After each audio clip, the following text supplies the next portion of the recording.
I'm Alia, and welcome to another episode of Align Authenticity, where we talk about all things mental health. And surprise, surprise, Brendan is back. For third time's the charm. Third time is the charm, right? And he has so many things to share with us, more of his life getting busy. But today we also have Hannah. Hello. Special Thanks for having guest. me. Yeah. Special guest. Yeah, since we know about you already, Brendan, Enough then about me. Well, now, right? I will come back to you, but Hannah, maybe you can share a little bit about what you do, and we're so happy to have you here today. Thank you. Happy to be here. My name's Hannah. I'm a registered nutritionist, originally from the UK, but I've been living in KL for the last 3.5 years. Oh. So I studied nutrition in the UK at uni. I did an undergrad and then recently a master's as well. And my focus is all around helping people learn how to fuel for performance and feel their best. Less around kind of strict diet culture and really about eating well and feeling great, which is my tagline: eat well, feel great. Okay, I'm so curious also. It's like, what got you into nutrition as a path? See, people always ask this question, like there's a really big reason. I've never asked that actually. Huh? Yeah. So I just said nutritionist? Okay, that's it. That's it. No more story. yeah, that's it. Okay. For me, it was literally, I loved food and I loved sport. I grew up doing loads of different types of sport. And when you bring those two things together, you get nutrition. And it just really interested me as well. A couple of my grandparents had dementia or Alzheimer's or cardiovascular disease. And I just started learning, like through YouTube and social media, really, like the power of food and how it can impact your health, like long term. And that really interested me. So I just thought, wow, I like all of these things. I'll go and study it. Yeah. And it's worked out really well. I love it. Wow, it's so exciting. We're going to talk a bit more about that in a bit. So, Brendan, you have been up to a lot more things since our last episode. Okay, this guy is Many things. Yeah. non-stop. So what's been going on also with you? What has been going on? Relaunch of the brand, Mineral. That has been really, really tough on my end. Really focusing on brand launching, meeting new people, meeting new businesses. Also started another brand called Cypher, which is like a sprint-based fitness community, but also more of that performance based. Recently we had a launch on my family's yacht, which both of you were invited. Yeah, that looks so good. Yeah. And we just wanted to have like the whole wellness ecosystem together. Like, and the culture was called We Move as One. So we're moving as one, and on that vessel itself, we will have, for example, if a nutritionist came, an entrepreneur, a coach, a mental health therapist. So we're really addressing the whole piece of the puzzle, which I think right now that we are moving kind of in silos. So that's why I wanted to create something like that. Yeah. I mean, that's really awesome because like recently, for the past episode, we had a psychiatrist come on and also a psychologist. And it's interesting, because even for us, it's where we work so much in silos. It's very detached, when I was talking to them also, I was like, oh, there's like so much we can learn from one another and that we can actually pool these resources, which was something that we talked about last time. Yeah, definitely. Yeah. So for today's episode is where we want to talk a little bit more about how it all ties together, basically, right? Because it's all about the mind, body, and soul, So I have some questions, but maybe we can start off with one. Specifically nutrition and how much I love food. I mean, Great place to start. all of us together. But I was just thinking, right? Because I think this is something which maybe you guys have also experienced, right? Because in your line of work, I guess for the both of you, it's also about improving people's health. Right. Yeah. So for you might be more on the the kind of food that they're taking. For you, it's more of the fitness. So I'm just wondering, right, that when clients say that they want to get fit or eat better, do you think that's what they've really wanted, or do they mean something else? In your experiences. I think you should ask the registered nutritionist.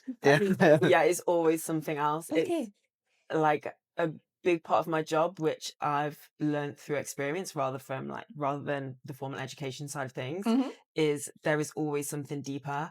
And one of the biggest parts of my role as a nutrition coach is finding out what that is.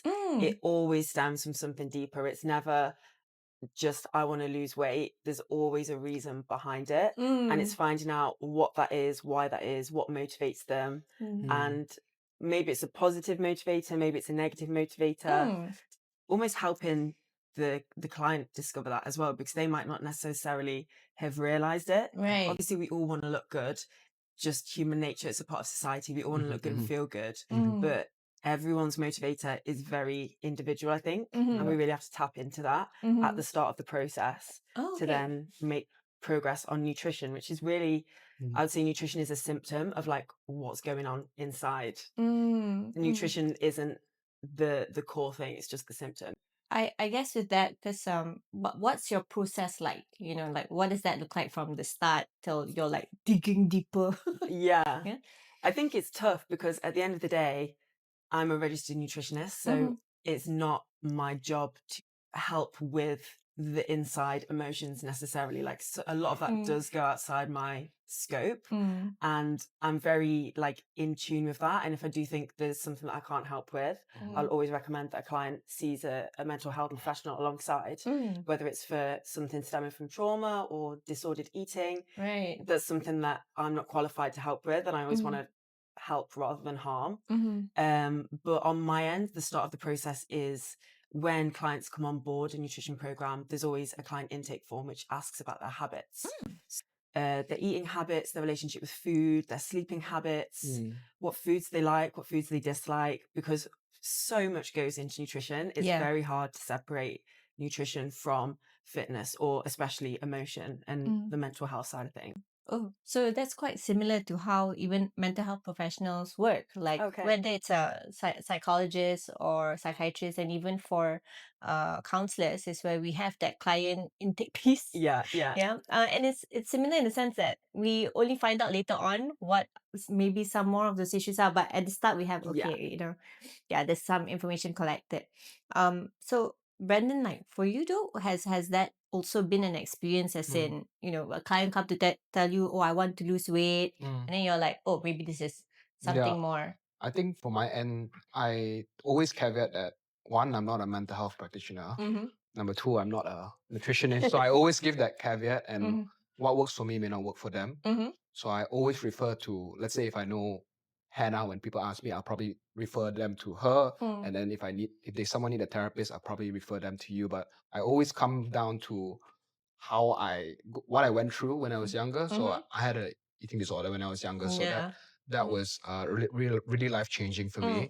I was a bodybuilder, you know, had a very bad relationship with food. I would classify things into carbs, protein, and I'm sure Hannah can attest to it. That many of the clients will do so. She's going to share a bit about the boundaries. When is it too much? So that's for me. So whenever I talk about my experience, people can learn from my mistakes, and I think that's one of the key things, especially if they learn from an ex-bodybuilder like me, from just relying on how I look instead of how I feel. And I really resonate with what Hannah said about feeling good after you eat. So right now I'm attuning more towards that theme, or how I eat instead of just how I look. In my previous lifetime, I would probably be always looking in the mirror, 8-pack abs, and don't get me wrong, I still look in the mirror. It's just that I prefer to go into that latter point of how I feel. But a lot of people have their own goals and objectives.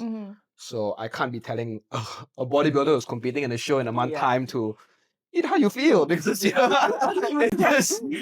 not gonna work, right? I have a couple of boys who are like, I feel so depressed. I said, yeah, of course you feel depressed, man. You have to say no to bread, sugar. So it really depends on your roles and your objectives in life, and as well as family time, right? You can't be saying no to like pizza if you have a family of very, very tough. It is tough. You know, there's also that social part to it, like you know, when you're going out for events or so. But I just mean it from the lens of client experiences. You know, like have you both? I mean, Hannah shared that she has one, but I'm curious, like if you have any stories to share. We will not disclose any names or identifying details, but you know, even for you, when it's come to clients that have come to you and maybe they want like a personal training session, or maybe in class you see them going like super hard at it. Have you ever had those moments where you're like, is it something deeper? And how have you dealt with that? Motivation, maybe I can segregate between men and women. Maybe men, someone they want to see, you know, something motivational like, I want to lose weight for summer. or I want to. There's always that for men.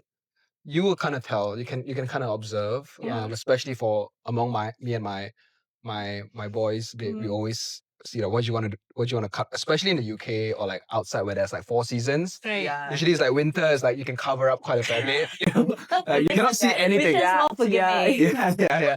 Then like leading up to the summer, you see all of them like dieting, no alcohol. It's like you get to March or April and it's like 12-week program, 8-week program, get shredded for summer, 6-pack abs. Right. But living in Malaysia, it's slightly different because we have it's constantly hot. it's constantly hot, and I don't think you can hide yourself in like layers of like sweater and like hoodie. But definitely for men, some of the motivational factors is that, and also you need to get fit in a competition.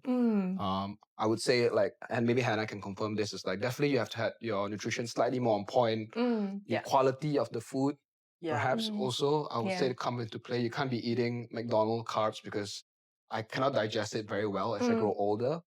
I don't know, something maybe. And I can confirm that as I grow older, I get very intolerable to certain foods. Right. Yeah. I mean, there's so much to unpack though. It's That's a big good question. luck for questions.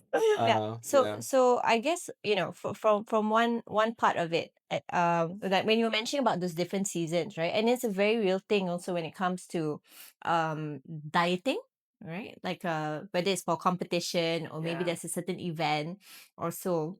And even from the mental health point of view, we know that okay, it's because they want to feel good, that people perceive them more positively, they look great, right?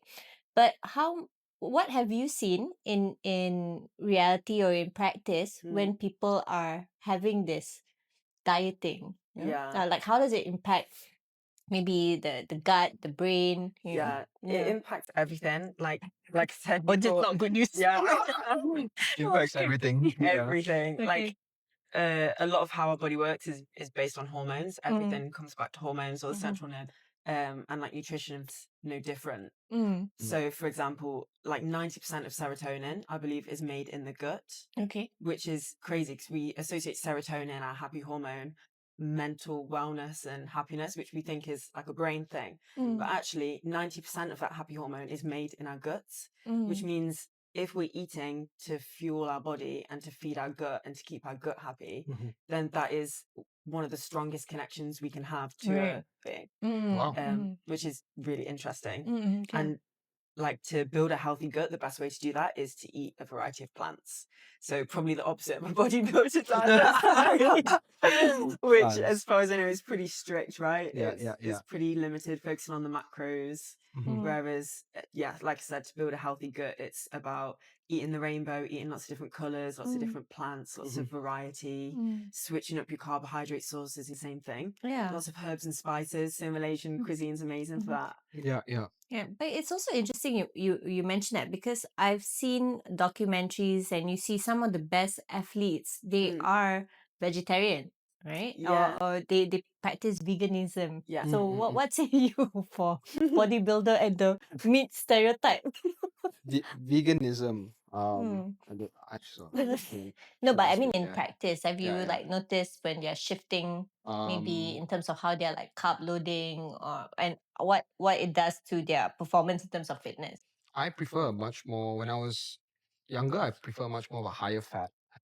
As I grew older, especially with me working out twice a day, my carbs tend to be slightly on the higher side, probably on the more extreme side. I think for your lifestyle, that's needed. 500 grams, maybe 600 grams. And it's also like, I don't really weigh my food anymore. I used to weigh it a lot. Oh. And that kind of gives me a very bad perception of food. And it's not a massive very shift. good, I would say. Now whenever I look at food, it's more of like, I like my food. I want to enjoy it. Previously I would just segregate everything and just like carbs.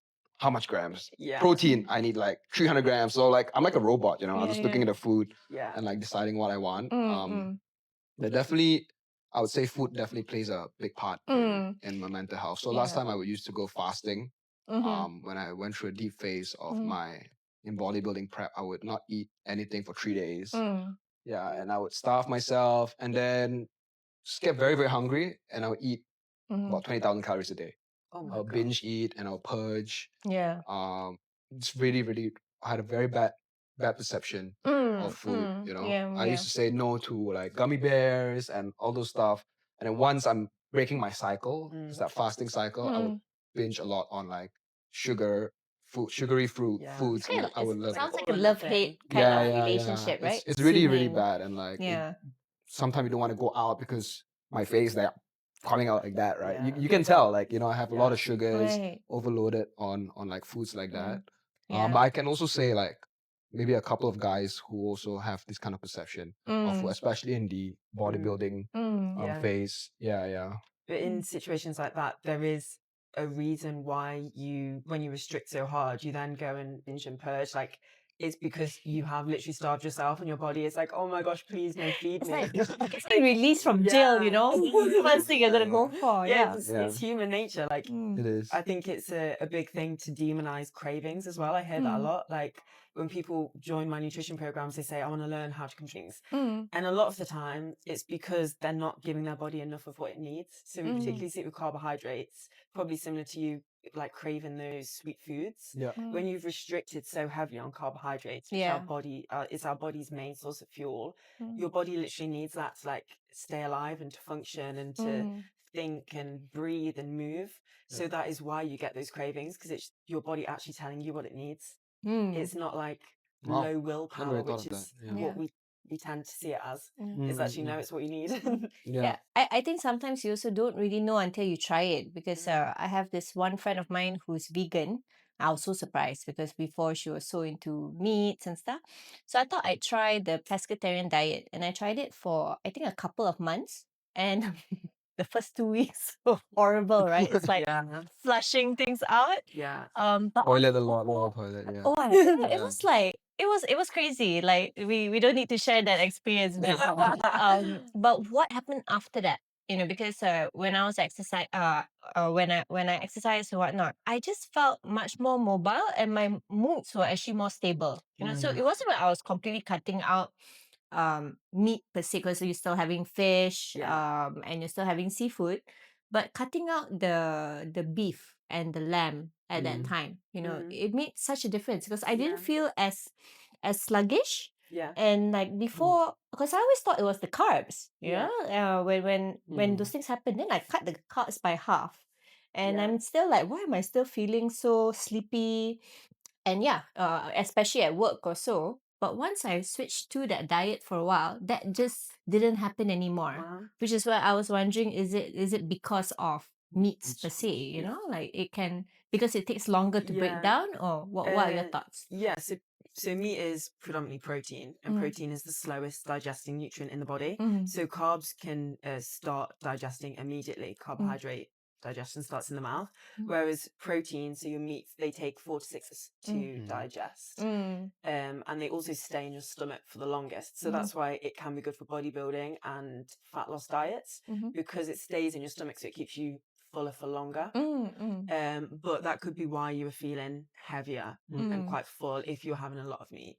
Yeah, But I think maybe. also it could be, instead of it being specifically to do with the pescatarian diet or the vegan diet or whatever, any type of diet can be done well or done badly. But often what we see with vegetarian, pescatarian, vegan diets specifically is because it's harder to get protein, like animal protein Base, is very easy. Yeah. So if you're trying to hit your protein goals on a vegetarian or vegan diet, you have to plan it more carefully. So it could simply be that you're just being more mindful and more creative with the food that you're eating. And so that could be the difference, rather than it actually being to do with meat or no meat or fish or no fish.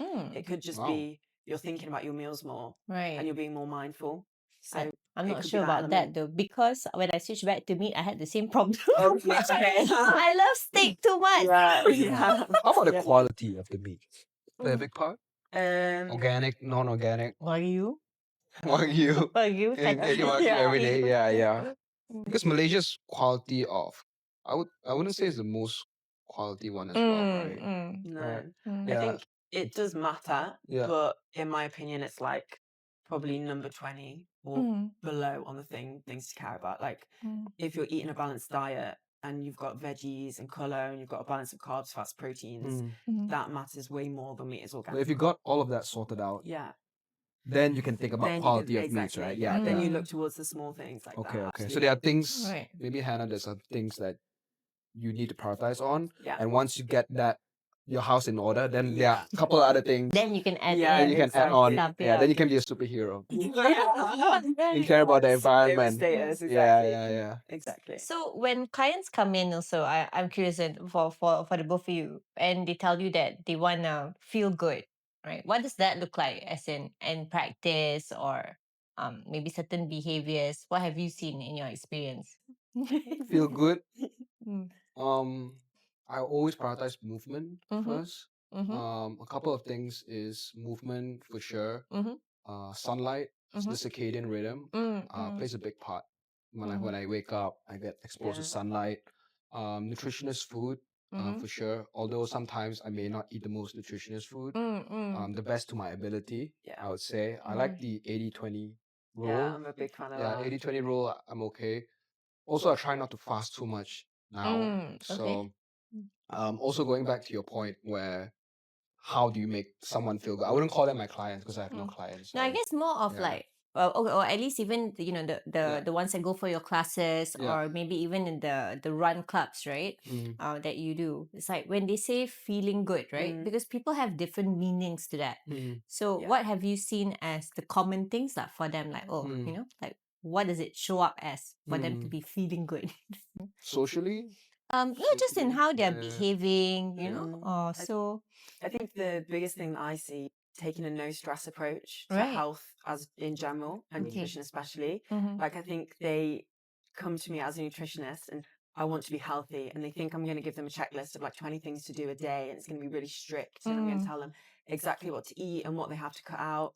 And I see so much relief when I say, okay, well, don't stress about it. Like, this is what we're aiming for. We're aiming for some veg, some carbs, some protein on your plate. If you can't always get that, if it's not always available to you, that's okay. Just aim to eat some fruit later in the day to replace the veg that you missed. And they're like, or if they say, do I have to count calories and macros? And I say, it's up to you. Do you want to? You Yeah. can.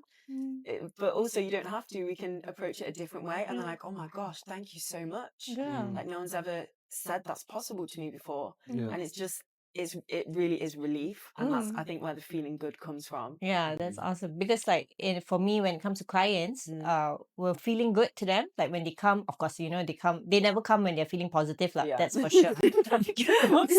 So for me, maybe it's a bit more obvious, right? But there are some clear indications, right? For example, maybe they are just not as stressed throughout the day, or they don't feel as burnt out, for example, and further to your point of what you mentioned, that sometimes they think that the issue is one thing, Yeah. and it's almost always something else, so in the process of therapy, that's what we actually explore. So why I ask it is because sometimes I'm sure that for both of you, and even in your own personal experience, right, is where they will come in with a certain idea of what that goal is, Yeah. or the feeling good, and later on they just end up somewhere else, right? And on top of that, there are some clients who they come to you because you're the expert, and like you said, they are expecting something very structured, and you're like, no, it doesn't work like that. Yeah. I think it can go either way, right? You will have some of these clients who might be like, oh, that's a relief, or some of them is like, am I getting value for my money? Yeah. It's like Yeah. it's like, Yeah, is this one service after a all, good right? one or Yeah. what? Because I'm not having my SOPs, right? Yeah. So have you guys had that experience too? Yeah, definitely some people definitely just want like a checklist. But Yeah. I think we need to come a bit more pragmatic. We can't be Yeah. robots. Can't expect people to be checklist. Yeah. It's good. I think it's good to have Yeah. checklist for sure. Like it's a Yeah. good guidance, but the moment they don't check a box, you can't be expecting them to. Oh, Yeah. Yeah. it's a bad thing. I think it's also like everyone has. It's also context dependent. 100%. I would feel For like sure. for sure. Like both of you can also attest to it. Like Yeah. from a mental health perspective, everyone's different. From a nutrition perspective, Yeah. everyone's different. What you can tolerate, what you cannot tolerate. Yeah. What kind of Yeah. support they want as well. Exactly. Like yeah. one question that I ask initially is, what kind of support do you want? Do you want tough love? Do you want general support? Like, I see very, very similar. Maybe you guys should just start your own thing. Service provider, mental health, I'll be nutrition. like, you need help with your nutrition? Yeah. Yeah, come on. I don't think you need mental health help. You think you need nutrition help. Then really you come to Well, me I think after. if all of my clients need mental health help, I need mental health. So it's definitely hand in hand, right? Definitely All work in three hand. of it. Can't separate Yeah, it. Yeah, because even in mental health is where we're telling them, it's like if you're not getting the basics right, like your quality of sleep, Yeah. not getting enough movement, whatever that movement looks like, and Yeah. also nutrition, But as you said, it's still somewhat disjointed, So if we were to look at, okay, maybe top 3 tips that you feel to just kind of get started on that, right? Of Wow. what it looks like, good nutrition, what do Yeah. you think that would be? Oof, heavy okay. at first, maybe. Yeah, everyone's different. Yeah, for sure. But I- Everyone's different. Yeah, yeah. Everyone's Different flavors, we've said. Yeah. I think focusing on what you as an individual needs rather than comparing yourself against someone else. Yeah. Because in nutrition, there's really no set right or wrong. Like a high carb diet could be very good and very necessary, for example, for people like Brandon and myself. Yeah. Or if you are at risk of type 2 diabetes and you're pretty sedentary, then no, a high carb diet is going to be pretty bad for you. So there's no set right or wrong. And so in that sense, try not to compare to anyone else because they have a different body, they have a different lifestyle, they Yeah. have different goals. Yeah. So really just assess your own needs, where you're at, where you want to get to, and start with that. And then after that, everything you do should still have an element of. So I would say avoid cutting out anything, whether it's cutting out breakfast or cutting out carbs or anything like that. You can limit things and you can restrict things to a certain level because sometimes that is necessary for certain goals. Yeah. But really try and balanced approach to it, like the 80-20 rule that you mentioned. Yeah. I love that. 80% of your foods be, Whole home foods, cooked, yeah. whole foods. And then 20%, enjoy pizza, enjoy Milo, like enjoy nasi lemak, whatever it is. Because that's just as valuable, especially if those eating occasions are like social occasions For with your sure, family. yeah. Like that's as much wellness as eating a banana is. So I think that would be my second. Okay, great. Yeah. What about for in terms of fitness? I know there was one that you shared the last time around that, okay, and what it sounds like common is that you need to take your own lifestyle into account, right? But let's say someone is starting off this journey, right? Maybe hasn't exercised for years. Yeah. What is the first top 3 things or top 2 things they need to know or I act believe on? in the power of community. Definitely surrounding yourselves with people who are fitter than you definitely makes a difference. Countable. For example, I expose myself to different fitness communities who are actually probably more tougher than me, more stronger than me, and faster than me, and I like that. And it depends on the individual itself. And I think there's a For you, it fitness. was motivating. For some people out there, Yeah. it's the opposite, in fact. Yeah. So exactly my point. It's like there's a fitness community for everyone. There are some fitness community maybe more on the harder side, more elite side. I like to be exposed to that. There's some will be more social. Yeah. Some days I like that as well. Some days I just want to take it chill. I just want to have something social, and that's fine as well. So I think the power of community and like Yeah. being accountable definitely helps. And also going back to what you really want, the objectives really want. Maybe that could probably motivate you, Yeah. inspire you. Maybe you have a role model or someone you want to become, Yeah. and just work towards that. I think those are my Yeah. definitely top 2 tips. Yeah, for now, like for example, I'm trying to balance out a couple of hats, and as much as I want to be Malaysia's top athlete, I am an entrepreneur. So But yeah, which and I one do you want also to be? Skincare specialist or entrepreneur or yeah, athlete, coach, like the face. I don't know, man. it's just so many hats. Yeah, so Yeah. really have to focus and really need to see what you really want in Yeah. life, and sometimes you have to sacrifice one thing. I feel because when it comes to that mental health perspective, like just now we were discussing about how you start off with the pain point, right? Okay, like so maybe for some of them it's like okay, clearly there is a problem. That's why you go to the expert, right? So maybe like for you it's the weight or the health. For you also it would probably be similar, right? And here. But what then happens is that later on, as they go through that process and things start shifting, right? It's like, oh, we figure out we want something else. But there is that part, right, that they need to still kind of have that consistency going through it to start experiencing the positive effects of that. Yeah.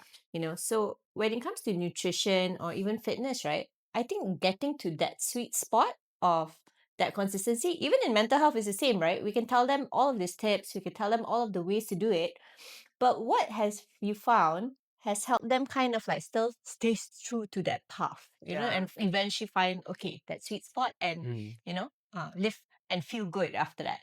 I think this links to what Brandon was saying, community and accountability, and also, like for me with the nutrition side of things, making sure in their nutrition plan are foods that they enjoy. Because if you're building, whether it's fitness plan or the mental health thing you're advising or the things I'm advising, kind of too much too soon, or it's not enjoyable for them, the plan isn't based on foods that they enjoy, it's not going to be sustainable anyway for the long term, let alone get them to that sweet spot. So I think showing them that it's something that can be enjoyed, it's not a chore. And that's a good thing. accountability, because to be honest, anyone can use ChatGPT nowadays Yeah. to create a nutrition plan. Yeah. Like, I would be out of a job if that worked, but really 50% of my job is just accountability and giving my clients the confidence and the clarity that actually they're already doing a lot of things right for their health. It's just I'm saying, well done, go on, carry on. So it's the accountability. validation, you think? Exactly. And the accountability. Yeah. Right. Because there's so much noise in the fitness and the health space. It's even hard for me as a professional in this space to discern what the right information is. So I can't imagine what it's like for the general public who aren't working in this space and they genuinely want to improve themselves and feel better, Yeah. but they just don't know where to find the right information and they're trying all these different and I think it is just having the confidence of whether it's a fitness coach or a nutrition saying, yes, what you're actually doing is right, just stick with it. It might take a little bit longer than you thought, but in 4 weeks, 6 weeks, 8 weeks, whatever it is, you will get those results if you stay consistent. Yeah. I think consistency plays a big part. I also play a victim sometimes where I'll just get into like a running program and then I'll just cut off because I'm too busy at work. And if I could stay true to that and like have someone to like back me up, keep me accountable, that would be great, right? Then after like a year, I'll be like, wow, look at me. But I think it's part of human nature. We always think about that short-term goal. It's like, for example, now High Rocks is a big thing. It's always like, I used to be a victim of always signing up for races. Like, oh, High Rocks next month. Oh, marathon next month. So I'm always chasing that thing. And when I'm always chasing that thing, I think I lose sight of who I really am and what I really want to aspire to be. But you finished High Rocks, right? When you went with your partner, you lose sight of. I think it's just that consistency of choosing something to be improved on, Right. and also like staying true to your program itself, right? Okay. And also avoiding burnout for sure. And this right now I'm not doing that anymore. When I just started out fitness, for example, my first year coming to High Rocks, I did a marathon, and then right after that I did a High Rocks next week, and there was like red line the week after. So like every week doing something. Yeah. And some people think it would be stoic, heroic, but now I'm looking back, it's actually quite.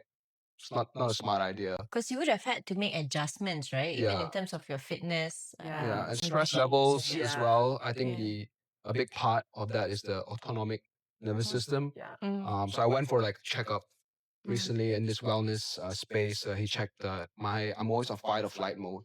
And I think it's very common among athletes. And the doctors look at me like, oh wow, look at you, fight or flight mode all the time. Like very high CNS.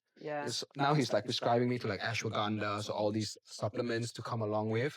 And I looked at him as like, I'm not surprised if a lot of athletes are having a lot of fight or flight mode, or like even just the general population of the modern era. I think high autonomic nervous system is pretty prevalent. I think one way to counter this is definitely nutrition. I would say definitely to calm myself down. Certain foods that could probably help me to calm me down, make me sleep better. I'm sure there are certain foods. I'm not sure how you prescribe people on that certain food to help me go through my type of lifestyle. Right? Yeah. Like, I mean, obviously I believe in the power of food and nutrition. It's my whole job. But I think like the fitness schedule that you described, you're doing High Rocks, then a marathon, and then red line, even with the best nutrition and sleep in the world, like that is still very tough to do in a healthy way. Yeah. I think often like nutrition for can be very different things. So you really do have to kind of understand that and cycle it in the right way. So you can be healthy for 90% of your training block, but then that last bit before your race, you really just have to focus on performance. Yeah, so that I went to that wellness center and like he prescribed me with ashwagandha and all the other supplements that he asked me to like lower down my autonomic nervous system, and as well as asked me to meditate in the morning. These are the kind of things that probably people like me, especially the men, need, because it's a men's wellness center, Yeah. and because we usually don't talk about it as well in that space, right? In comparison to women. But definitely, I think test analysis and all that is required for people like yourselves to be coming to me is like, okay, this is what happened and this is what I'm prescribing you with. Because in that wellness center, there's no therapist. He's just a guy who does the tests, right? But what's lacking is the outcome of that, which is then this is where Hannah comes in. It's like, oh, look at you, very high cortisol. Oh, look at you, like fight or flight mode. You need to relax. This is the type of foods that you need to eat. And then there's you come in.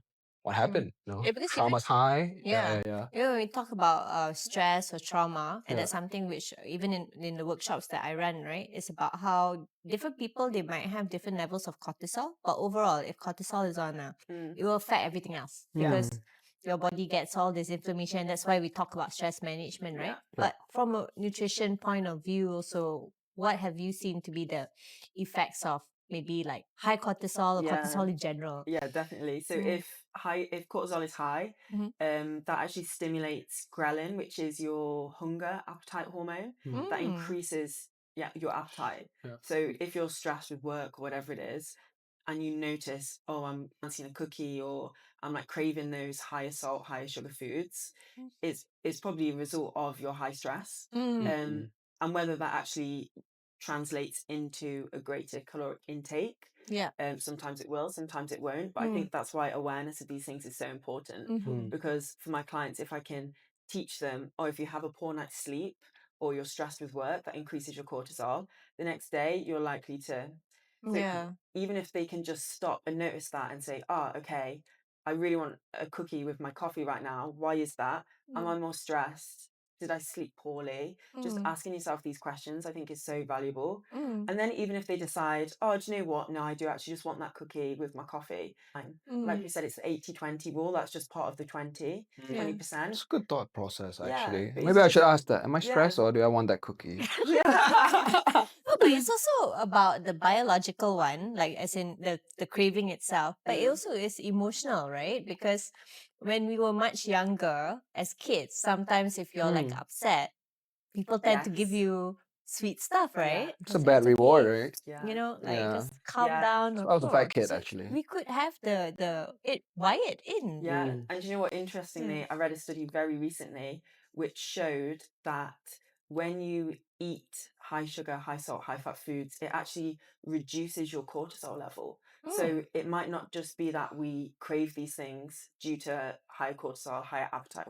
It might be a learnt response that when we are stressed, actually eating these foods literally makes us less stressed. Or even because we Wow. associate it with good memories. Yeah. You know, when you go for birthday parties for kids, it was always at like McDonald's. Yeah. Yeah. Yeah. So Yeah. those were like happier times, yeah? Yeah. That's I- interesting. That's very, very interesting, Yeah. actually. So I always thought like going on high level of diets would actually improve your cortisol.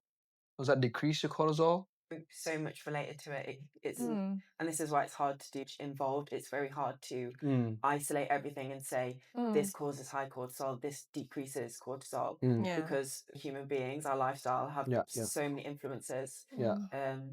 But it could also be maybe, I mean, if we were to take this theory a step further, from another perspective, is how you're feeling while you're eating it or while you're exercising, let's say. You know, if you're exercising or you're eating, but you're enjoying the process, then perhaps it does help the digestion and whatnot, right? Yeah. Compared to Wow. if you're hitting it, Yeah. then your body is also like resisting it.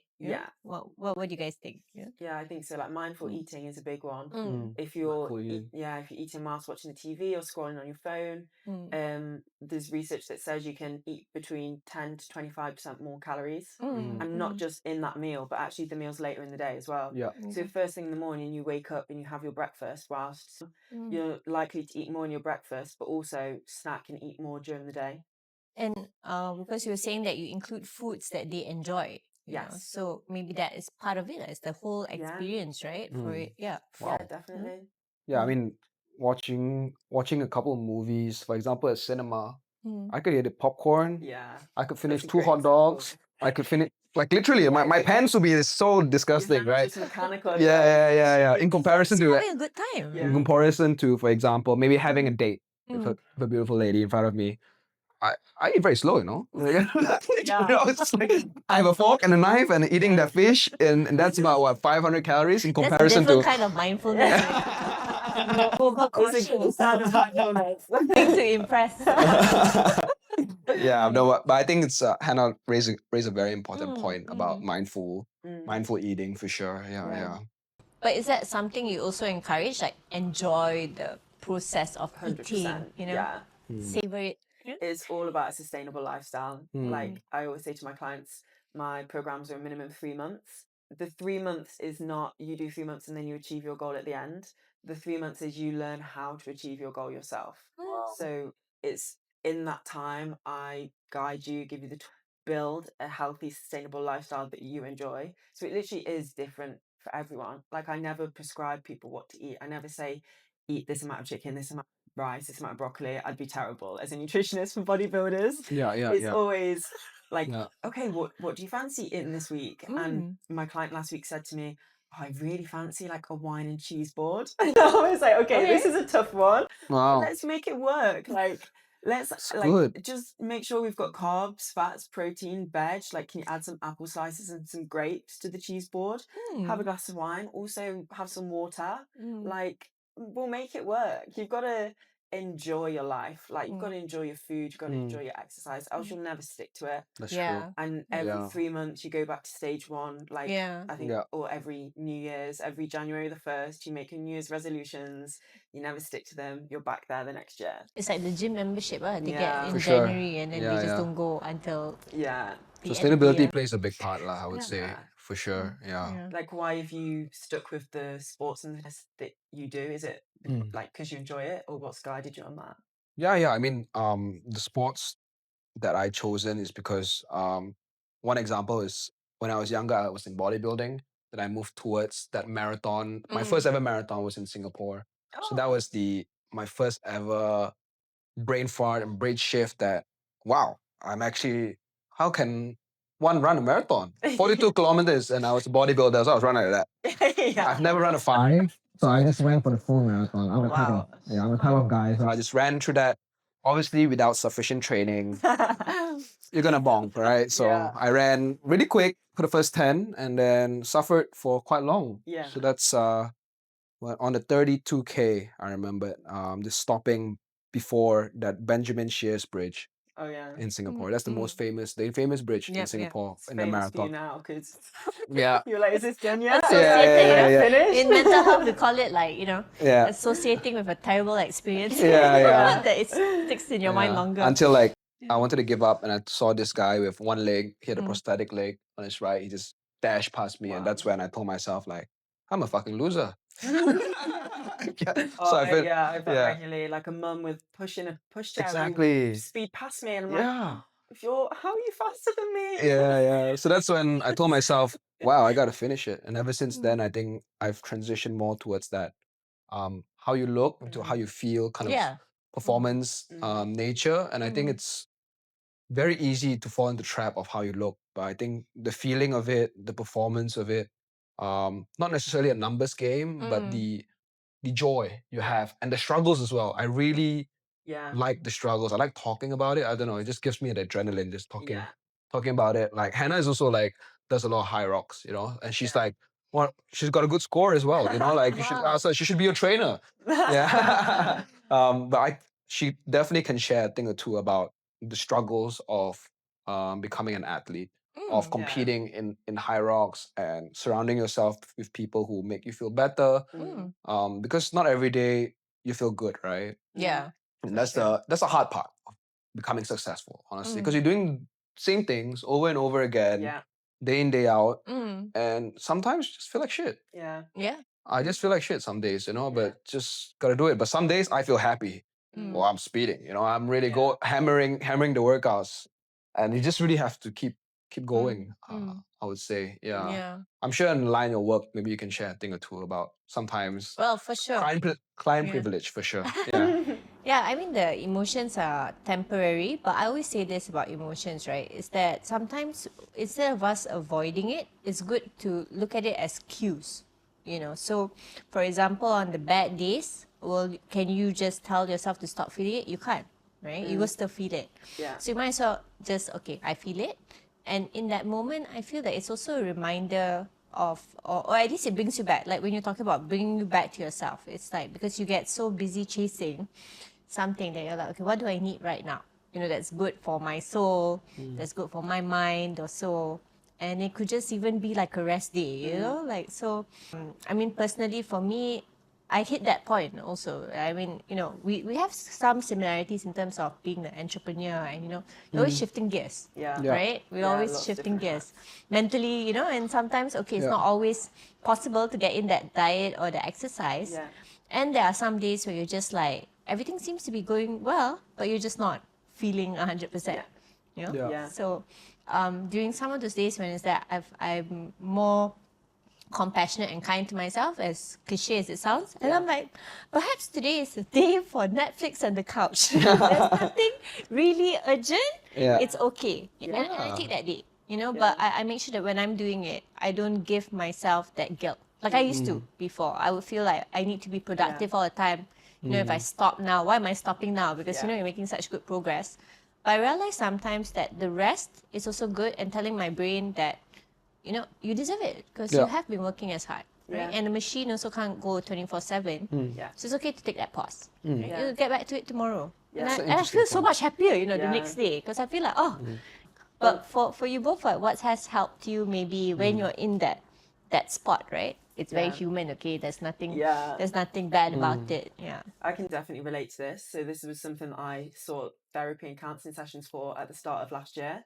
It was like putting too much pressure on myself and feeling guilt for not running at 100 miles an hour all the time. Yeah. And one thing that really clicked with me was my therapist said to me, taking that break is actually the most efficient and the most effective thing that you can do in becoming the person that you want to be. Like, Yeah. it's actually not doing that gym session. It's actually taking a pause and taking a rest.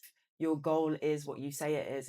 You have to build in those periods of rest. This is something that my boyfriend says to me as well. Yeah. And you have to be disciplined in that, I feel. Yeah. Right? Like I didn't think yeah. it was a real thing, Yeah. like it's one of those things which you hear about, but I didn't take it very seriously. Yeah. And later on I realized like, no, I have to literally schedule in that rest, Yeah.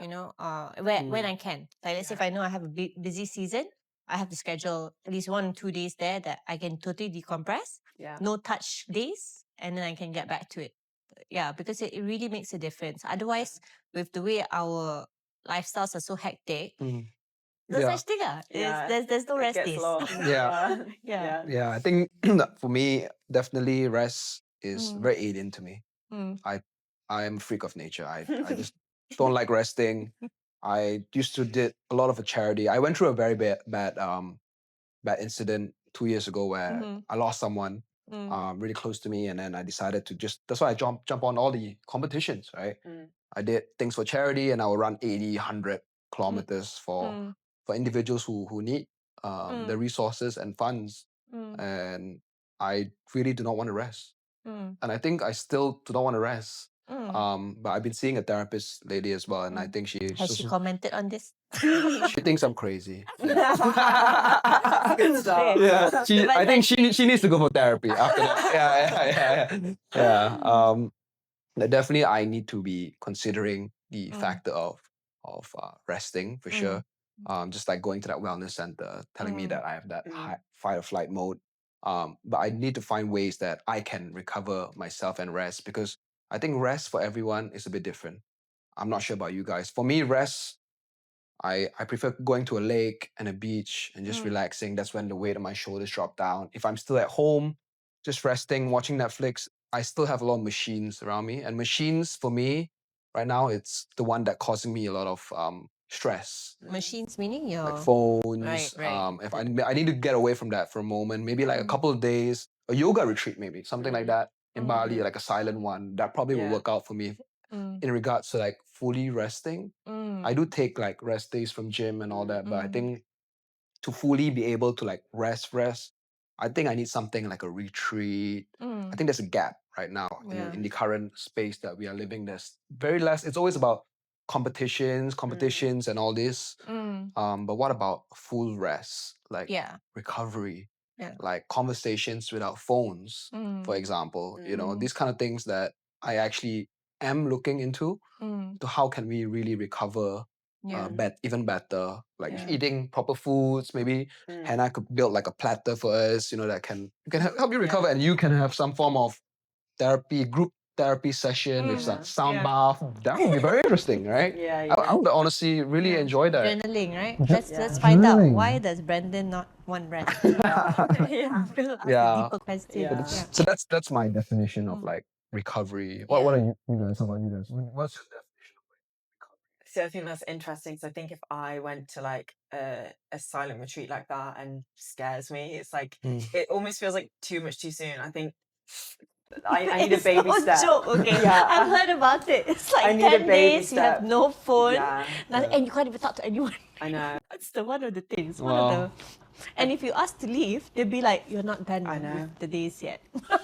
I think so that sounded a bit that's like, over ooh. here. Like Yeah. I think Yeah. if I like doing nothing wouldn't be productive for me. That would definitely raise my cortisol. That is stressful for me. So I think I need to find ways of like maybe that's a good end point, but I'm trying to find tools and ways of resting and recovering that are slightly more like mild to start with. So I really like walking because to start with, my brain is still whizzing really, really fast. But if I walk for long enough, it will quieten down. Yeah. Or even if it just, I feel like my brain's starting to work more productively and creatively because it's less busy. Yeah. So yeah. I start coming up with loads of ideas, whether it's for my business or whatever it is, recipes, foods.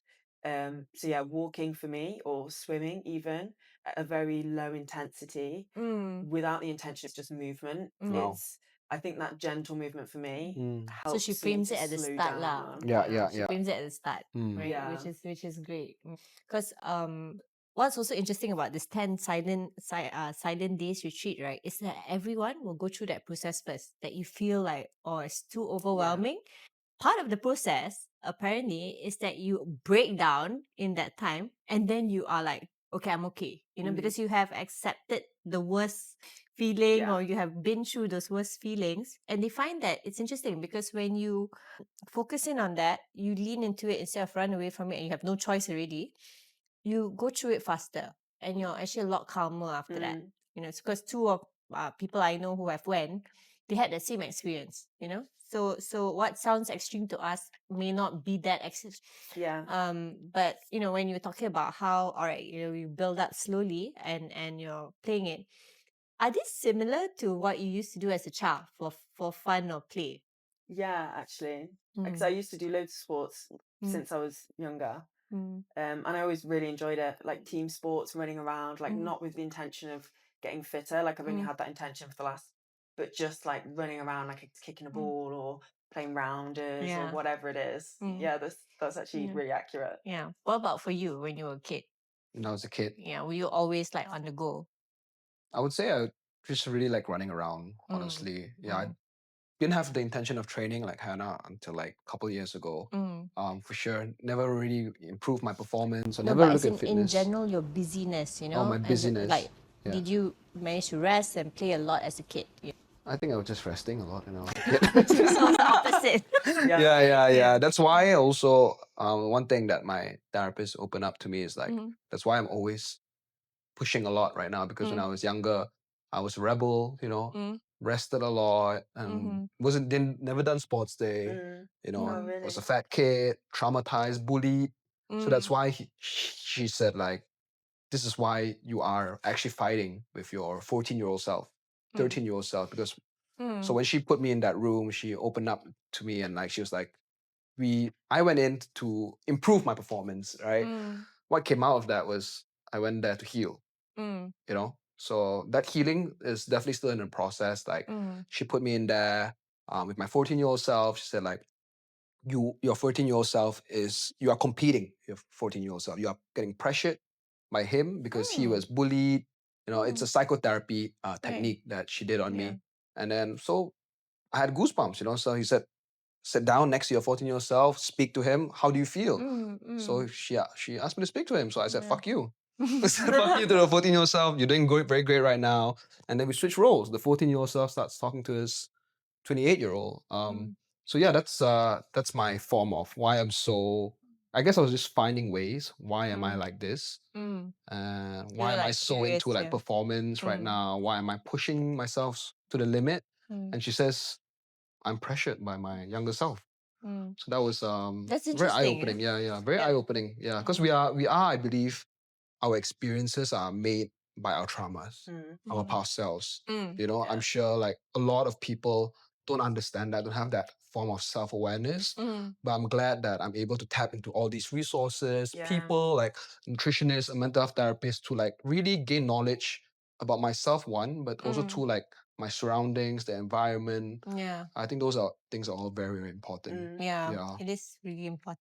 Yeah, it's really interesting combining elements of fitness, mental nutrition. Yeah. I think they need to be combined more often. Like even from my perspective as like an perform well in Highworks, obviously I can do the nutrition side for myself. I have a coach who helps me with the athletic performance side. Yeah. But it is really interesting, especially like leading up to a race, the emotions that you go through and the feeling is so intense. And I have like a mental conversation with myself, like this is a hobby, it's something I'm meant to enjoy. Like, why am I feeling like this? Like, why does it matter so much to me? And I think it would be really interesting for me in that specific phase, like a week or 2 weeks before a race, to like talk to a mental health professional, and it would absolutely benefit my For sure. performance. It's like more than 50% mental, I think. Yeah. I think, for example, like I'll give a couple of examples. Like Malaysia's SEA Games 100-meter sprinters, they're really quick.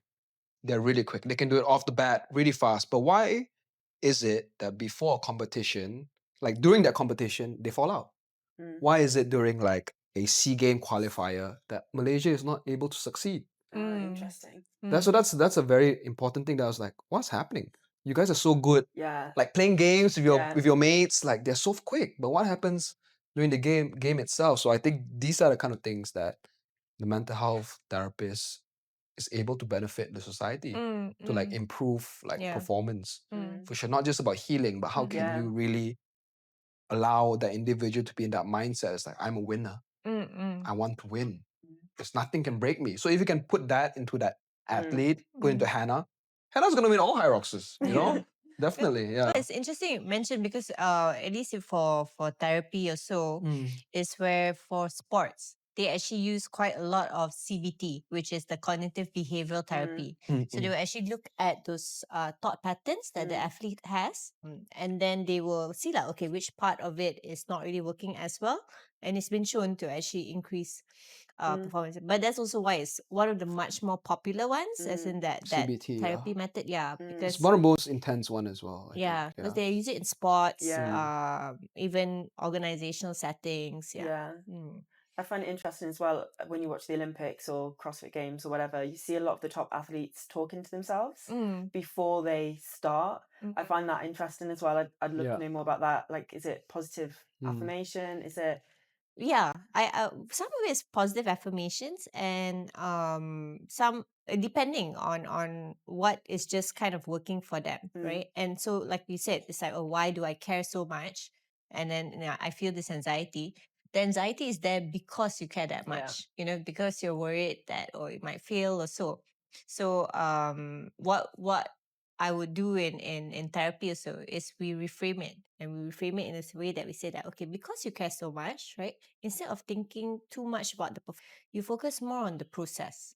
The fact that you're enjoying this is one of the gifts that you want to display or value that you want to contribute, right? Yeah. And you just focus on that. right? And it's funny because even my daughter, when she went for running, because she was sorry, not running, long jump and high jump, her coach was coaching her in that way. Oh, that's Was telling amazing. her That's like, really cool. yeah, it was because she would get nervous, right? When Yeah. because she was in some of this like district kind of competitions. And so she get really nervous, and she used to have like this other kids who, kids just being kids, oh, you're not that great, whatnot. So she came home and she was really upset about it. But the coach told her, just focus on the process. Like, you remember when you run that bigger C, and remember you've done this so many times Yeah. that there's no reason why you cannot. As in Yeah. like, but he said it in a very like gentle, empathetic way, not the you Yeah. better do it way. Yeah. It Yeah. wasn't that. So it was interesting because when she went for one of her last jumps, she was stressed in that moment. And she was talking to herself a bit. Like you can see in the video that she was talking a bit to herself. So later on when I asked her, she said, I was just remembering what my coach said. Said make a bigger C. So that when you run, you get more traction and then you can clear the jump. So she cleared that jump at like 1.08 meters or something. Wow. Yeah. Wow. But she didn't think she could do it, Yeah. So it was a very interesting moment that Yeah. when you're telling yourself that, and it's linked with the muscle memory because you've done it Yeah. that many times. Yeah. So you only focus on the one time that you're nervous when you have done it all that Yeah. times before. Yeah. So it's Yeah. just putting it in that framework. The Yeah. coach really plays a big part in the mental health side, Yeah. definitely. The elements of mental health is like so much Yeah. of the coach, as much as it teaches you how to move better, how to be more efficient. He's just teaching you how to be mentally better as well. Yeah. Yeah, but I think Yeah. even in our respective fields, right, it's no longer just about okay how much we know, it's also about our approach because what you can see is that there's that shift, right? Like what Yeah. worked for us in the past, like the tough love, I don't think it's working now, Yeah. right? Yeah. Yeah. We all talking about customizing to their lifestyle. The approach. Yeah. Yeah. Before we got such thing, Yeah. right? Yeah. Yeah. There Yeah. was no such thing. So what do you feel? Okay, like maybe it's like one of few questions to wrap up is what do you feel in your field has been maybe some of your personal traits or your personal value that you contribute that's been helpful for your clients that you think has really made a difference with your clients? Mm. Eh? Yeah, that's a really interesting question. I think one of the things I'm most proud of my own development as a coach is how much I have literally developed as a coach, because I feel like I came out of uni, I've got my undergrad, my master's, I've got all of this scientific knowledge, but actually I had no way to communicate that well. And I think one thing that I've really learned over the past few years, the more experience I've got, is you really have to listen to what the person is saying. Yeah. And it's not a one size fits all. Like Yeah. I recommend such a variety of things from the most basic to the most complex, depending on the person Yeah. and where they're at and what they need. So I think active listening is something I got quite interested in. Because there's no point in telling someone to eat rice if they don't like rice, or do you know what I mean? It sounds silly, Yeah. but you Yeah. really do have to tailor it to the person and listen. Yeah. And I think communicate in a way that suits them, whether it is the tough love or Yeah. or the gentle I approach. love that you actually asked in advance. Yeah, approach yeah, would you prefer? Yeah. And some people are like, just tell me, put down the cookie. And other people are like, no, absolutely not, I'll cry. And it's equally as valid. It's just whatever works Yeah. for you, and there's no right or wrong. That's good. Yeah. That's an important one. I think this empathy. Empathy is like a skill. I think it's very relevant in like today's world, whether you are an entrepreneur, coach, mental health therapist, because you really listen and then understand. It's so easy, like in today's world, you just listen and then it just comes out, right? But what happens is when you can digest that information and you can take it in, and then you also understand that individual background, Yeah. things, the demographics of that individual is so important as well. Yeah. Where it came from, the culture. Someone Yeah. from from China versus someone from America. Hannah can just say, eat rice. Yeah, exactly. It's just so different, right? Yeah. I think culture plays a big part. And what's Yeah. sensitive in one country is definitely not sensitive in the other. Yeah. So just really listening to the individual. For example, maybe a case in point is I had to fire an employee lately, right? A recent point. And how you fire the employee plays a really big part. Some people rather just say, you're out, get out of here. Or some people it's like, hi, how are you? You Yeah. okay today? Yeah. You know, it's like Yeah, not it's not, yeah. Yeah. So I think really the body language as well. Yeah. I think that's so important, and that's why I prefer to meet people in person. Yeah. In comparison to having the webcam. Webcam is all great, but you know, I don't have that body language. I need to understand. I prefer observing the individual. You know, for example, if Hannah's crossing a leg, I'm gonna cross my leg. It's just like respecting that person.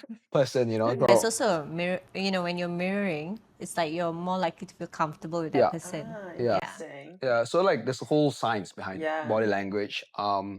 And it definitely plays a part in like that empathy role and respect. You really need to respect that individual or group after you. So I think that the skill that what Hannah mentioned, going back into empathy, is really, really important. I guess what each of us are all trying to is behavior change, right? Whether it's mental health side of things, fitness, nutrition, we're all trying to enact positive behavior change in some way. Yeah. That has to be based on sure. Yeah. sure, I've learned yeah. that this three things like you said, you can't change how you feel, right? But there are other two elements which you can change: your thought process and your behavior. So if you can change those two patterns, then your emotions are pretty much quite subtle, right? After a while, it's just a wave and just ride it through. But life is a journey here after all, right? You're just riding that wave. If it's a high wave, ride it out. If it's a low wave, ride it out, you know? Yeah, each And- wave is just as valid. Yeah. Really, it is. Yeah. And your thoughts and perception and like your behavior in riding that wave Yeah. is just as valid, I think. I Yeah. would say if it's a high wave, let's go. If it's a low wave, you gotta Yeah. suck it up. I You know? think regardless of whichever field we're in, one also very common theme, right? And I just want to wrap up with this also is that shame and judgment. You know, because whether they're making unhealthy decisions in terms of their food and all that negative narrative that's there, you know, the whole beating themselves up. And I bet even for fitness, right? Is where let's say you don't show up and then you feel like, oh my gosh, like you just fall off the wagon. You know, and Yeah. even for mental health, you know, it's like in almost anything that they sometimes do, right? They start off and then they just don't, it doesn't go as planned, you know, but maybe it's just natural. But the way that they would really judge themselves and then they shame themselves, you know. So I guess in maybe if you can just share an experience, maybe with you know, someone you've met or so, helped in terms of that shame and judgment, you know, to kind of prevent them from sinking too deeper into it. Yeah. That you've seen. I think sometimes just highlighting the practicalities of the situation because it's so easy to get in your head, and I'm the same. Like your head spins and you're so in your thoughts. And I think actually, if sometimes I can just point out to people, okay, so you ate an entire pizza. What does that mean? What, like, let's break it down. What is a pizza? It's carbs, it's fats, protein. Okay, we need all of those things. Perhaps it was slightly too much carbs and fats, not enough protein and veg, but that's okay. Like, what's the worst that is going to happen? Nothing bad is going to happen. Yeah. It's just food. Trying to get them to just come down from their spiraling thoughts and highlight those practicalities of we don't need to do anything drastic. Let's just go back to our basic checklist tomorrow. Make sure you have a little bit more veg. I love that. That's like, hold on. Yeah. You guys are holding their hand, you know? Yeah. No, but she's also like, hold on, stop. You Yeah. know, like it's okay, you know, Yeah. stop. Like it's fine. Stop the roller coaster ride. Yeah. It's absolutely fine. But do you So think what? your approach is different because you are a lady, right? A woman. Is it different from a man's approach, you think? Because women tend to be slightly more empathetic Yeah. in comparison to Yeah. men, right?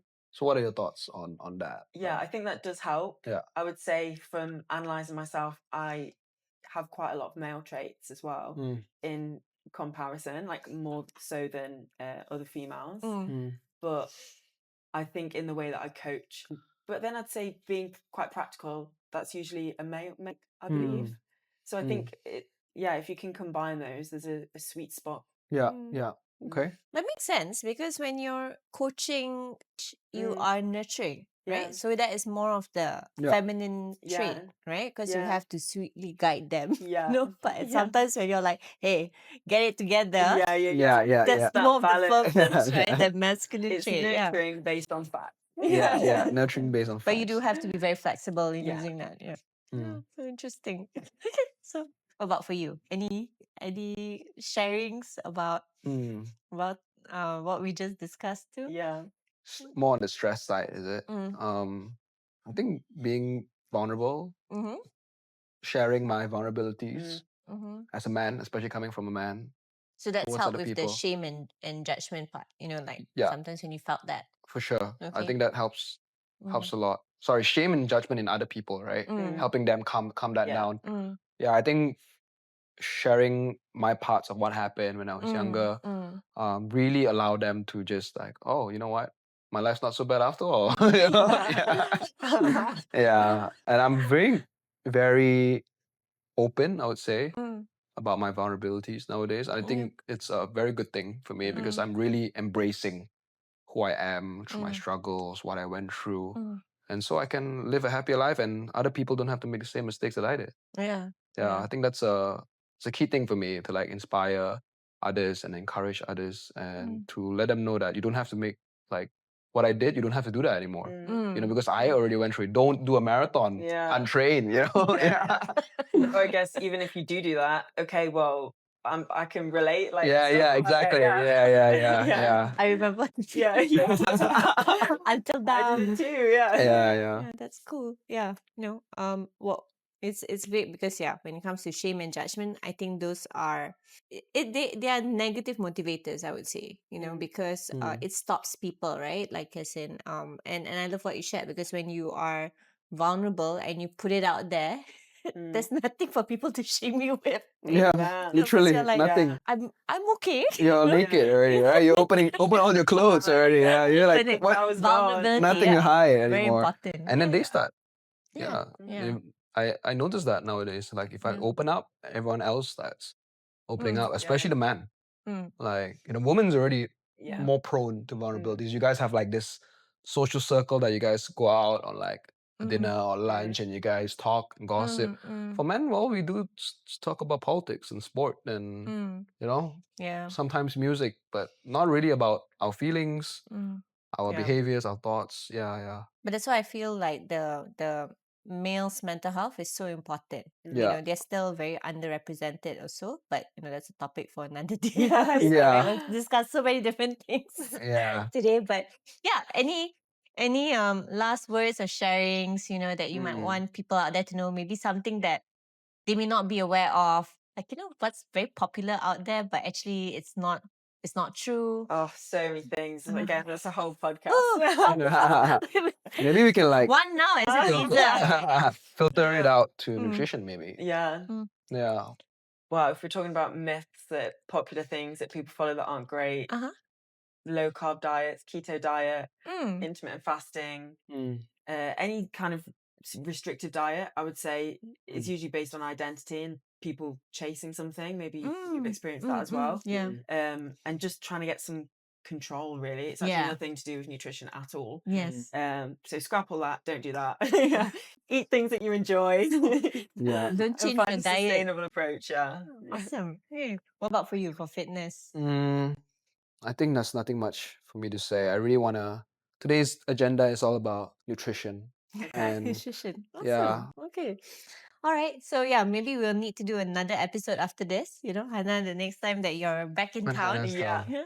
Yeah. Maybe perhaps we could just shed some light on how nutrition plays a big part in not even just fitness. Yeah. Like just Yeah. plays a big part in mental health. For example, if I were to eat McDonald's every day, what would happen to my mental health? Right? Yeah. We saw that, right? Yeah. Super Size Me, the documentary. Yeah. Yeah. Like that guy literally ate McDonald's for every meal. For what 30 days or something, was it? And not only did he break down physically, as in his organs, also was where even his mood towards the end, right? It was really bad. But because of that, he managed to sue McDonald's and win the case. Yeah, Wow. because he wanted to make that direct relation, right? Wow. Because that to show that having so much of the junk food is causing obesity or these Yeah. negative health conditions. Yeah. And then McDonald's was always going on that basis of, "Oh, no, you can't say that, right? Like we've not forced it. Yeah, we've not told There's you to no eat it every direct day." effect that our Yeah. food causes that." So Yeah. he set out to do it, and he had Wow. such commitment in it. Wow. It's a crazy documentary. Yeah. Wow, I need to watch that. And he Yeah. did it, Yeah. but it was crazy Yeah. towards the Yeah. end. So Definitely. mentally, emotionally, yes, For it sure. definitely has Yeah. an effect. Yeah. I can feel it myself actually. Yeah. Like having a couple 100%. 3 days straight, for example, if I'm having McDonald's, I feel it in Yeah. my brain, Yeah. how foggy it is, Yeah. my gut health. Yeah. The Well, gut exactly. It is goes so back to gut sensitive. health. Yeah. It's so Yeah. sensitive right now Yeah. nowadays. Like when I was younger, I was able to eat McDonald's every day. Yeah. Now, if I have like a couple of McDonald's and very, very maybe a bit too much alcohol, Yeah. the next day is not a happy day. Yeah. Anxiety is Yeah. raging. Yeah. Nutrition Yeah. is like so important as you grow older. Would you say like maybe as you grow older, nutrition plays an even bigger part, or does it have to Yeah. be like from the start? Oh, changes actually, in your body Yeah, also. You that's can also a see very the interesting age, point, right? Yeah, well, Yeah. so much changes, and it's very different for men and women.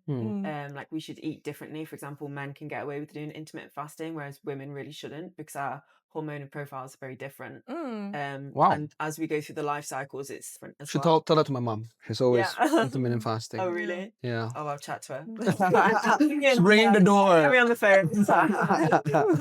Yeah. Yeah. But I think education is key, really, because the example of McDonald's eating that every day and whether they should or should not have been sued, I think is a really interesting conversation. Yeah. Because in my opinion, McDonald's is rubbish food, it's rubbish quality food. But I think if we as a population were educated on nutrition, then we could all enjoy McDonald's and McDonald's doesn't need to disappear completely, because for some people it's a source of happiness and it's memories and those things matter too. It's just as a population we're eating too much of it. We're eating too much fast food, fried food in general. So it's like it really needs to be change on our end, I think, as well as change. Agreed. Yeah. I there needs to be that equal balance, I feel, of the education, but also enforcement. Yeah. Right? Because as you said, when they are not as aware or so, then you also need these other parties to help with that. That is a big issue. I think they took, I don't know when it was, must have been 10 years ago now, adverts for McDonald's and kind of high sugar, high fat junk food wasn't allowed to be advertised on TV at certain times or on kids' channels, because so much of that goes into our psyche and what we crave and what we want to eat. Wow. So I think, again, that's a whole other podcast, but marketing, food availability, For sure. what's cheap. I mean, down to like what I mentioned just now about our kids' birthday parties, right? Because McDonald's was really smart. Back in the day, they would have the playgrounds in the restaurants, right? That was even before like KFC, A&W, whatnot. All were doing it. McDonald's was among the first with the Happy Meal too. Yeah, and So when you go, there's always that. Yeah, you're associating that from young. So it's like genius marketing, because as you grow older, you'll always be like, oh, so nostalgic. No matter what brands come around, I'll always love McDonald's fries.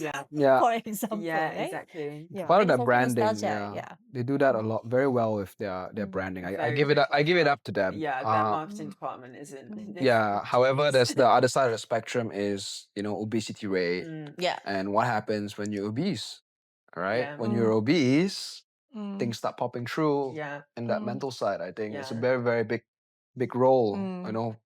Also keen to explore how nutrition can solve, for example, my uncle had schizophrenia.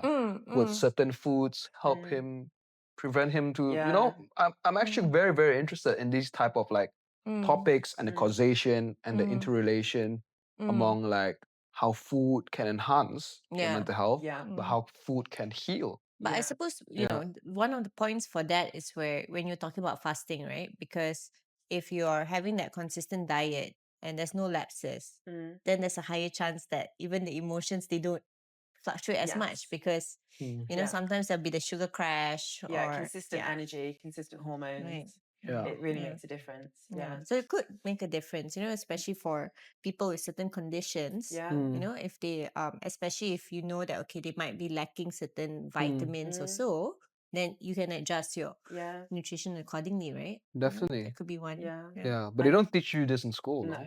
They, Yeah. no. They don't teach you, my They kids. just taught us the food pyramid. That was Yeah, it. yeah. They don't teach you mental health. They don't Mm. teach you Yeah. nutrition and how nutrition affects your mental health. Mm. I think these are the Yeah. kind of things that if I was in a government official, I would probably lobby Mm. Yeah. for these kind of things and stand for these kind of things because it plays a big role in Mm. society, productivity. It's your quality of life. Like, it's Yeah. everything. Like, for me, that is my why. Like, as much as I love high rocks and fitness performance, my why for being healthy and nutrition is really just quality of life. Like, I want to live till I'm 100 and Okay, enjoy I don't know if I every have day. that same. Yeah. Matul did just Yeah, turn Mahathir 100. just turned Yeah, 100, right? but my goal is more that I just want to be able to like walk to whatever Yeah. age I live. I don't want to be like in Independent. in Yeah. discomfort. Yeah. There's Free definitely from big- pain, I think. free from pain. To be able to walk Yeah, without pain is a very big Yeah. privilege. it's you like know? sometimes you 100%. Yeah. If not, it's like you just suffer later on down the Yeah. line, right? Yeah. Yeah. But Yeah. definitely, I think also an outcome is maybe Mm. we could have something like an association combining the strengths of Mm. mental health therapists Mm. and nutritionists, really Yeah. enhancing the quality of life. Mm. And right now they're a big gap. If I were to find, I can only name a handful of nutritionists, Yeah. and I can Mm. only name a handful of mental health therapists. Yeah. Mm. But if you have a Yeah. platform that offers service, Yeah. there we go. Your own Amazon for Yeah. Yeah. for quality of For life, wellness. for Yeah. wellness. Yeah. So that's the It's a actually business idea right there. yeah. Amazon quality. There we go. So if you guys want to sponsor Right. Yeah. sponsor us, this is your chance. Yeah. I'm the BD guy. You guys can. One or two platforms that are slowly going in that direction too. But yeah, it's still a very new budding idea, which is good. Yeah, we Yeah. should find sponsors. exciting, Anyone yeah. sponsor? It's very, very exciting. I think to kick off, we shall have a wellness event to start Or off even- with. or some workshops. Yeah, no, actually, workshops really help well, Yeah. honestly. Mm. Like, Hannah would just be there talking about nutrition. She had one, right? You had one Yeah. I've done High a Rocks few. nutrition, Yeah, I've like, done them on high rocks. I've Wow. done a variety. just Yeah, I've done ones on workshops. gut health. Yeah. The one who would be would value this a lot is the underserved. These people who are not very exposed to mental health and nutrition. I think you can name a couple of states in Malaysia itself. The one that doesn't have the one with B40s, M40s. These guys are the ones who really need one. Whereas you talk about in comparison to like the highly educated people and the more wealthy, middle class, higher class, they are quite exposed to all these access things. is everything. Yeah, Access to information is a access to luxury in information. itself. Yeah, so if you go down deeper down on that pyramid, B40s, M40s, these are the guys who really need the information because they are the ones when you talk about that filtering, right? How can you filter? Actually, we are able to filter pretty well. Yeah. Because we were educated, we came from a good background, good family. But what about the rest? Those are the guys where they will just take some information. Oh, this is it. Yeah. 5 exercise for the best chest. Take it. Yeah. Now those are the type of things that I'm just like, no. Yeah. Or like some examples. Five things you have an eating disorder. Those are the kind of things where you can't be saying that on TikTok unless I'm looking at it and I verify that he or she is a registered mental health practitioner. But you are seeing kids going around on TikTok, and TikTok does not verify. Social media does not verify. So they're going back to Hannah's point on like noise, right? So if you were to have a platform that have both of you on a chair or like a couple of other guys who are registered, this is a registered, verified platform. You then can cut through the noise. It's trusted information. It's trusted information. Where And it's not because we're saying it, it's because we're saying it based on research that's being done. It's not our personal opinion. Yeah. We didn't just make up. Yeah, we didn't make that this up. would make good content. Yeah. Exactly. Yeah, but I do see art in having good content as well as very practical. That's the hard part where you find can the balance. find that balance. Because you've got to get right? people to listen in the first Educational, place. yet engaging, yet entertaining. That's the very, very hard part. It's all about that balance. We are right back to where we started about the balance. Yeah. Okay, so on that note though, thank you guys so much for Of course. coming in. Yeah. And Thank you so everyone, much. hope this was helpful. Like, comment, subscribe, and we'll see you in the next one.